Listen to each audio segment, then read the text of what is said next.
Welcome to another writing focus lecture.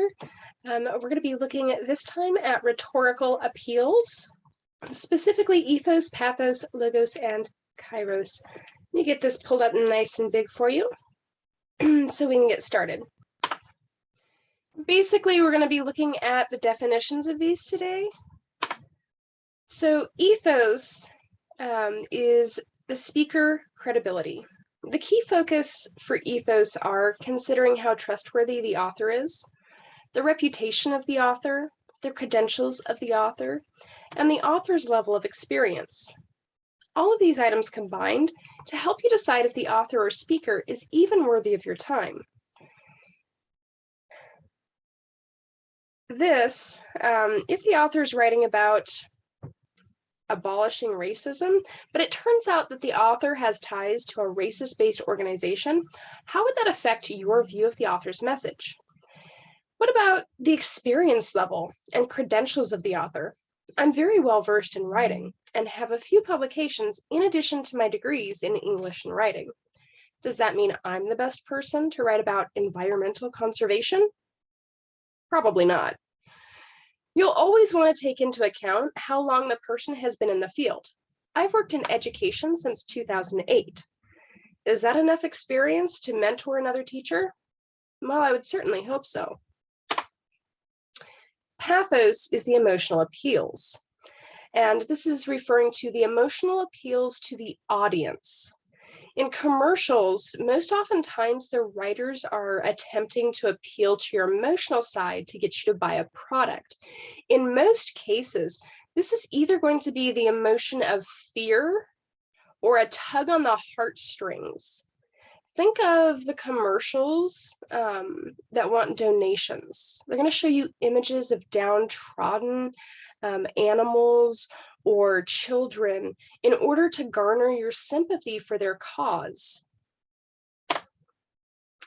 For logos or logic, this aspect is the focus on the message itself.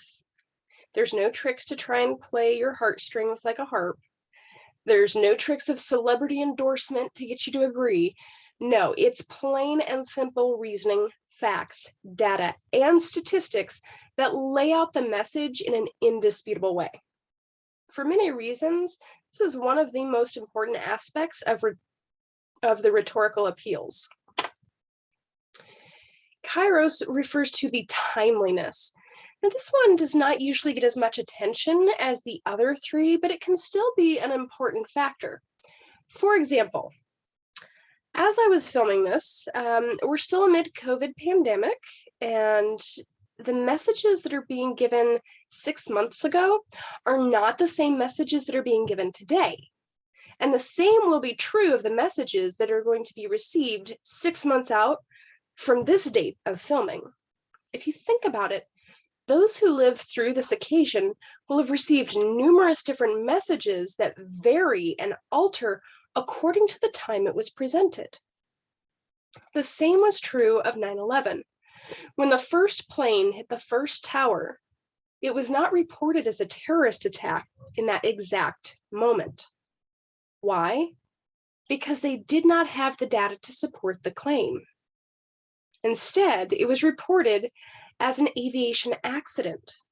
It was not until a few minutes later, when the second plane struck, that we as a nation and those reporting on the events realized the magnitude of what was taking place. How do I know? Because I still remember watching the live reports in the college commons room. It was crammed beyond capacity as all of us present watched in a horror, and the reporters proclaimed that it was no accident. It was, in fact, a terrorist threat. See, timeliness. Even a few minutes can make a difference in the knowledge that we have. Well, that will not likely be the case for what you're researching. It's something to be mindful of. If you're researching something that is still undergoing mass amounts of research, keep track of how that narrative is changing. It could affect your papers and the sources you use. There is another note for Kairos as well. This is the appropriate tone for the time in which it's taking place. This is often a consideration in politics. We look to our leaders and how they respond to the events surrounding them. If a leader does not respond to an event or responds in a manner that we deem unacceptable, we might be less likely to trust that leader. The same can be true of our authors. How does this help with your research? Well, the rhetorical appeals are important to your research because they help you to understand and how to sift through your sources. If you have a source that heavily relies on just an emotional appeal, there's likely a lot of bias associated with it. If, however, you're able to find a source that's rich with logic, you'll have an easier time constructing your own research and paper.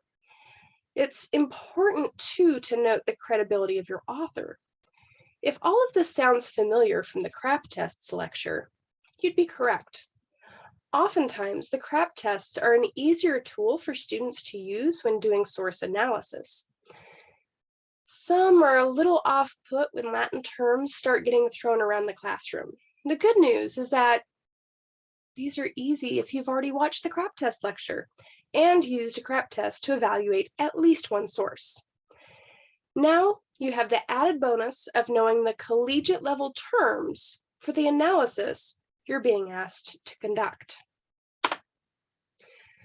But what if you aren't watching this for your research?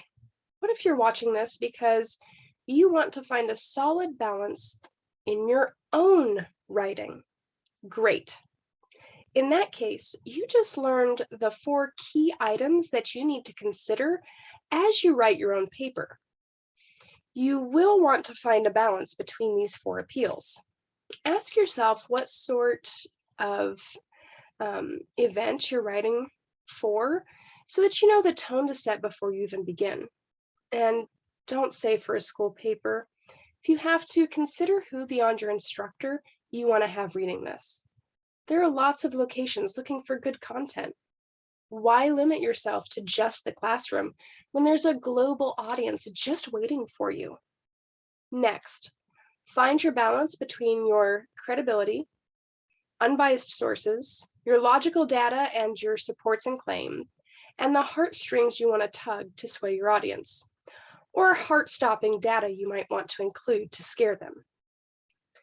This will help you to plot out the information and formatting for your paper, and even help you with the tone as you proceed from the pre-planning phase to the drafting stage.